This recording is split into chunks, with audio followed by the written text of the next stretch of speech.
Welcome back, everybody, to the Midnight Comic Society YouTube channel. Appreciate every single one of you who clicked on this video and who supports us each and every video.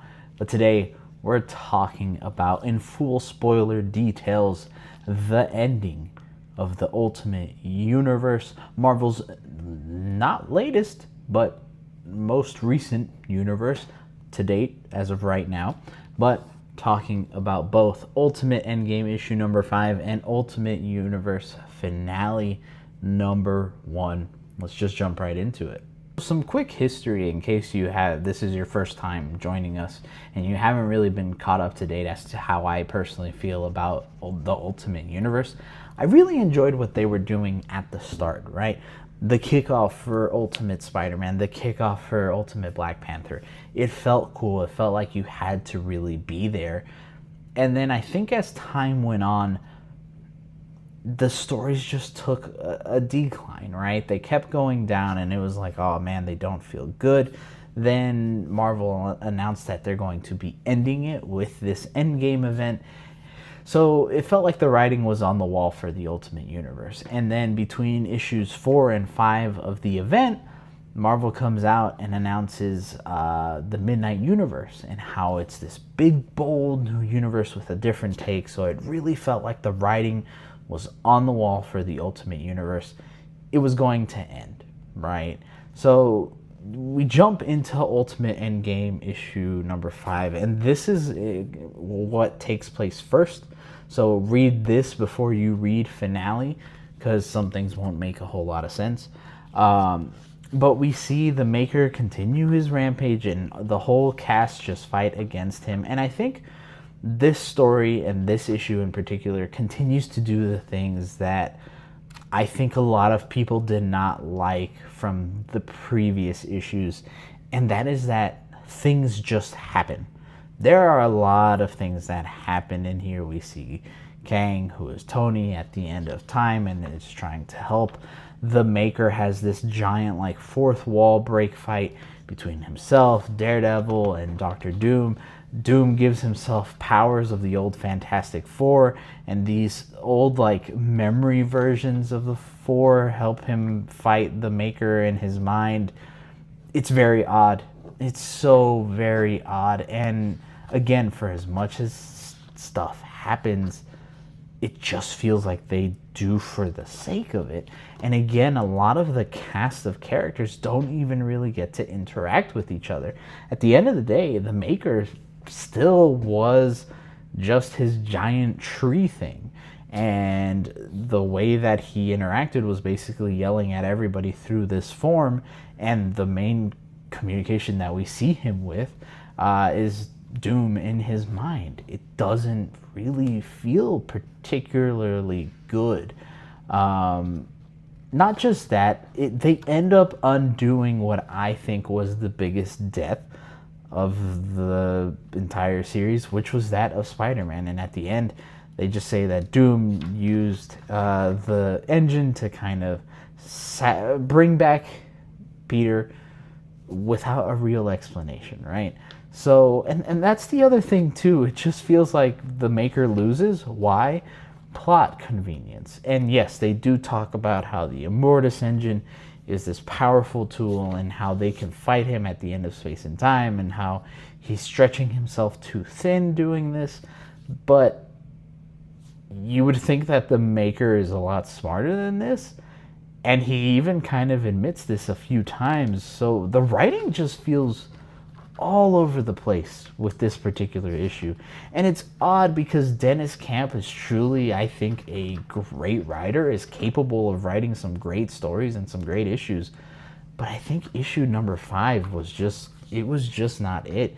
This was just another mixed bag, another showing as to why I think people don't really rock with Marvel in some ways, and just events in general, because honestly, I did not like this. I can say I did not like this and that it's not for me, because upon looking at a lot of reviews after I had read this, I think people are kind of saying the same things. You have some people who like it a little more than others, but overall, it just felt like a phoned in performance, to be quite honest, between the entire creative team. There was no moments in here that made me go, ooh, with the art.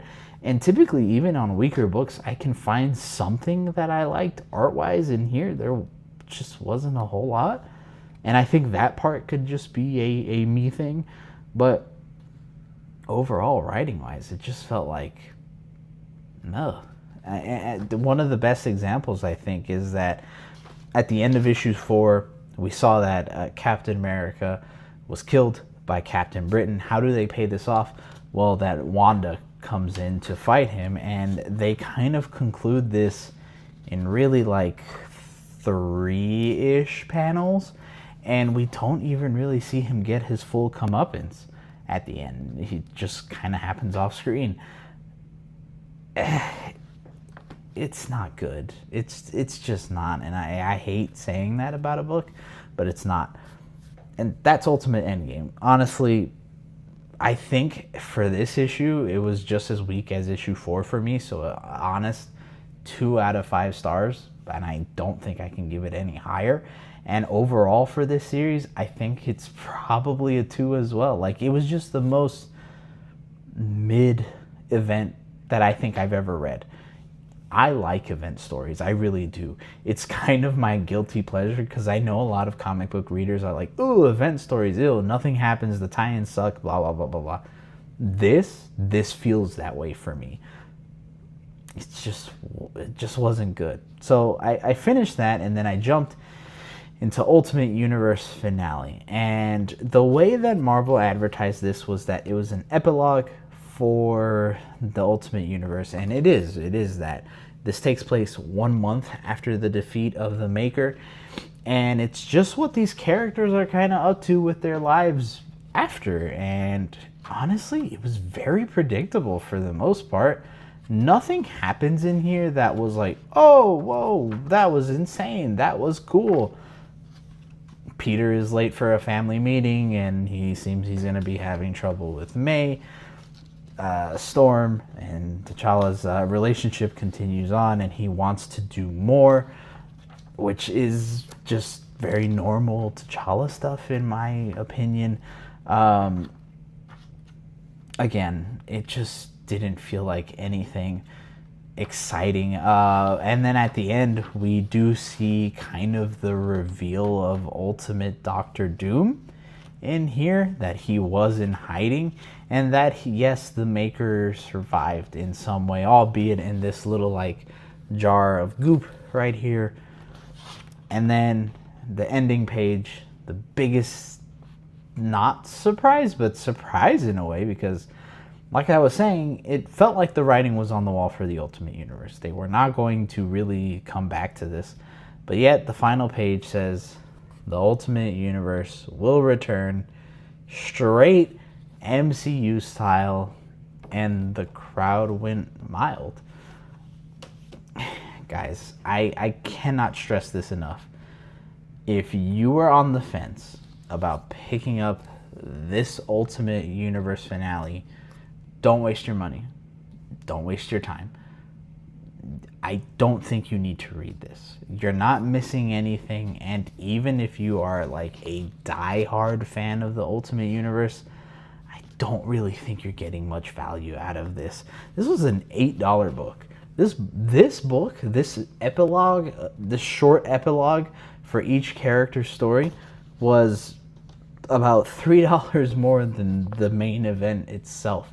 And yes, I understand that all the creatives were on it for the Ultimate Universe, and it is a thicker book, so I understand the upcharge. But I feel like I was robbed with this because of just how not good it was. And I hate being negative. I really do, because something we like to do here on Midnight Comic Society is really celebrate what makes comics special, and that is the writers, the creative team, how they can take these characters and meld them into something brand new and awesome. And these 2 books just feel like they couldn't do that. Now, I have no idea what they're going to be doing truly with the Ultimate Universe going forward. It really felt like I said, that Midnight was going to be the new Ultimate Universe, and their rebuttal to the Absolute line. The fact that both potentially might be going, I don't really love, because what it'll mean is you now have 3 separate universes for Marvel, and I think to your average fan, that's a lot. Asking for 2 is kind of a big step as well, but having 3 for somebody who doesn't really know or like read comics like that, to have 3 different versions is going to be a little bit too much, I feel like. But we'll see what happens with it. Overall, I'm just glad this is done. And to be honest, even if the Ultimate Universe comes back, Marvel has some big work to do to really win me over for me to even attempt to give it any kind of shot, because I just don't care for it. But that's my review for the Ultimate Universe finale for both Endgame. Let me know if you picked it up. Let me know what you think. Did you enjoy this series? And for those that genuinely did enjoy this event, what is it about this book that you enjoyed? I would love to hear your guys' opinions on it. So if there's anyone out there that really is like fighting for this book, I just think it wasn't there. But either way, thank you so much for joining me on this video here on Midnight Comics Society. And until the next one, we'll see you later.